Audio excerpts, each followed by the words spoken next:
Clark hopes that game with Reese doesn't take away from everybody else. Las Vegas. After years of dueling in college and the wnba, Caitlin Clark and Angel Reese are going to be teammates for the first time. Clark and Reese have battled multiple times, dating back to Reese's days in the Big Ten in Maryland.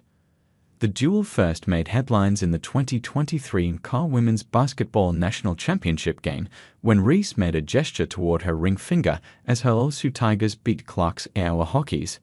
That game drew 9.9 million viewers, and fans were immediately hooked. The two met again in the 2024 Elite Eight, and Iowa took down LSU in Albany, NI, with 12.3 million viewers watching on ESPN. Then Clark was drafted by the Fever at No. 1, and Reese went to the Chicago Sky at No. 7 overall. They have met 3 times so far in the wnba, and each game has been must-see TV. 2 of them were decided by 1 point. Clark knows how much people tune in to watch her and Reese play, especially when it's against each other. The two have never been teammates, not in USA basketball or even pickup. Until now. Clark and Reese were named to the Team wnba roster for the 2024 All-Star Game. They will face the Olympic team in Phoenix on July 20. They are the only rookies in the All-Star Game. And while Clark knows wnba fans are going to be excited about the duo being on the same side of the ball, she doesn't want All-Star Weekend to be all about that. I know people are going to be really excited about it, but I hope it doesn't take away from everybody else, Clark said. This is a huge accomplishment for everybody on Team USA and everybody on Team wnba, and they all deserve the same praise.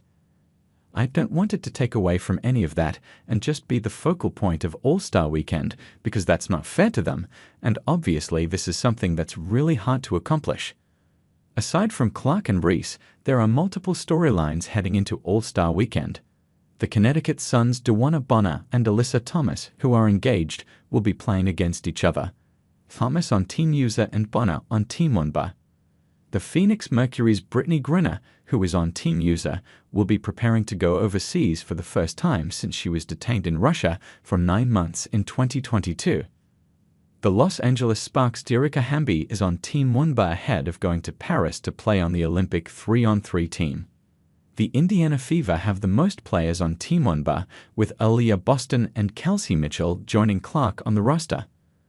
The best we can celebrate all of them will be great, and I'm obviously just gonna soak in the experience, Clark said. Because you never know if you're ever gonna be able to get back there. It'll be fun for all of us.